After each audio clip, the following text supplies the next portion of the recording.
specialist and clinical ear care specialist. I'm also the co-founder of a company called earwax, and earwax are the manufacturers and developers of the eye clearscope, which is what we use to visualize the ear when we remove earwax.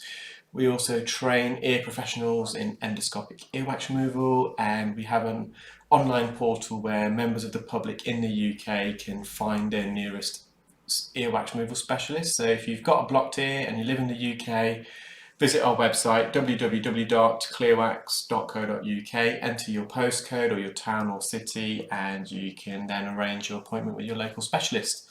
We have a client who attended today with bilateral, fully occluding earwax. The left ear, which is the one that we're performing the procedure on at the moment, was the worst out of the two. The wax was very glutinous, very sticky, so the suction probe got blocked. The plug of wax extended all the way towards the eardrum. You can just see that when I'm visualizing inside the ear, it extends all the way, so it's fully occluding. I therefore decided to just install some olive oil earwax drops from the offset, just to soften, lubricate this plug of wax to facilitate easier removal. So we soaked the ear for roughly 3 or 4 minutes. The left ear was facing the ceiling, completely soaked it with ear roll olive oil spray, and then for a couple of minutes we got the patient to tilt his head the opposite direction, which then allowed some of the olive oil drops to drain out. So what we're doing here, we're just using the Zollner suction probe to help elevate the wax and dead keratin off the canal wall. So we're just going around the edge. Despite using the olive oil drops, it still was very glutinous, at least the wax that was more lateral near the entrance. If it's a bit blurry now and again, it's just the olive oil. So although we drain the ear, there is still some oil, residual oil in the ear, and that kind of does blur the screen as you vacuum some of the oil.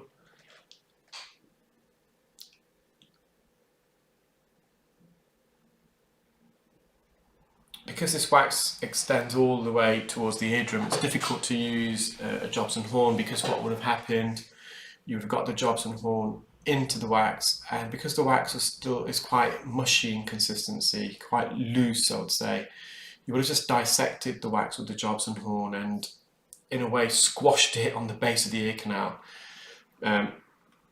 If the wax didn't extend all the way, just like the patient's right ear, which we'll see afterwards, Jobson horn is very effective because it just gets it out in one big lump. So here what we have to do, you can see the Zollner suction probe, I'm going quite deep in the ear and I'm trying to release this off the eardrum, which I just managed to do there. You could just see, and as that last part of the procedure, the patient felt instant relief because this was compacted against the eardrum. So the secret is, if possible, let's just get this off the eardrum initially, and then that makes the removal of the rest of the plug quite easy. And you couldn't do that with a Jobson horn because you would have to get in behind the wax. That would mean making contact with the eardrum, which would have been very uncomfortable for the patient. So just release this big plug. The trouble now is getting this plug out of the ear canal entrance. The plug is a lot bigger than the entrance.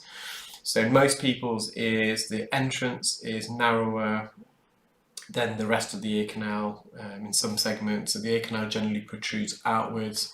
So this plug, as it was very deep in the ear, with the ear canal a bit wider, we're having to extract that through a narrow entrance, a narrow aperture at the entrance, but we're getting there.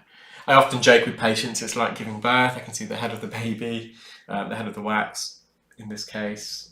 Just having a little giggle with them, which they find quite amusing. The patient can actually feel it at this stage. They can feel it's at the entrance. They're getting some relief. They know the wax is off the eardrum, but the hearing is still not fully 100% restored at this point, although it has improved because the wax is still occluding, blocking the entrance. I don't know whether anyone has ever had nasal packs.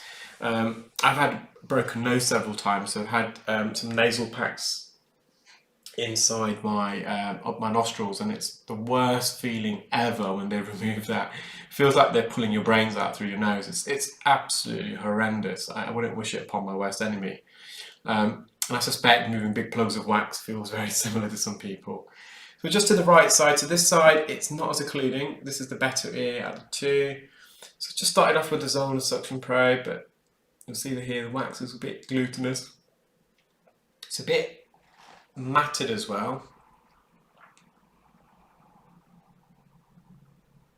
But it's actually a bit firmer, it's a bit more solid in consistency than the left one. It's not as loose. Although it's sticky, it's not as loose.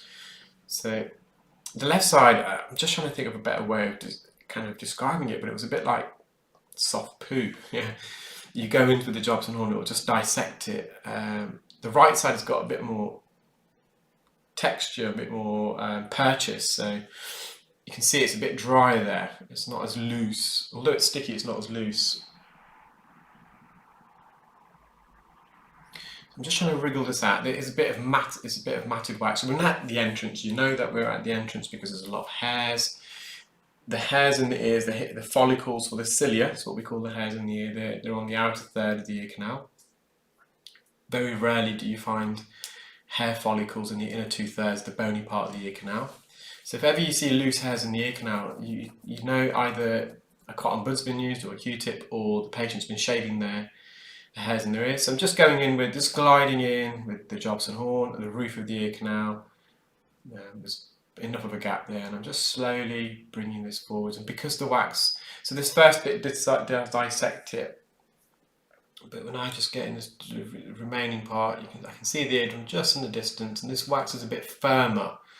So as I'm bringing the Jobson horn forward, it's bringing all the wax in its entirety in one big mass out of the ear. It's quite a big piece of wax. It was equivalent to the plug in there. Well, just under the plug in the left side. Sorry if I'm yawning a bit, guys. It's been a long few days, long few weeks actually. Not been getting home till late. It's busy at the clinic, so I do apologise. Just need to catch up on some sleep tonight, I think. Just some residual dead keratin. Just wanted to get this out for the patient. So again, I'm just using the Jobson horn. I'm just hovering over the canal wall. I've got to be delicate. I don't want to put too much pressure against the canal wall because that will be uncomfortable. A bit further in, now we're on the cartilage portion. It's fine, we can put a bit more pressure. So I've moved this dead keratin forward and it's all now in the cartilage portion. That doesn't give us kind of complete right to just be aggressive as possible, because although we're on the cartilaginous portion, if we put too much pressure and be too aggressive, it still will be uncomfortable. But it just gives me a bit of give now, and there we are. I've just released that dead keratin. So both ear canals are very healthy, tympanic membranes intact. No light reflex there, but sometimes we don't have a light reflex. Doesn't mean there's anything wrong. Huge weighing pieces of wax there, so 713 milligrams, which is up there with I don't know if that is my record. I've got to look back. But I hope you enjoyed that video, guys. If you're watching on YouTube for the first time, please do subscribe to the channel, select the bell icon so you'll get notified as and when I upload new videos. If you're watching on Facebook or Instagram for the first time, please do follow the page, leave a comment, share the video. Hope you enjoyed that, and I'll upload some new videos in the next few days. Thanks guys, bye.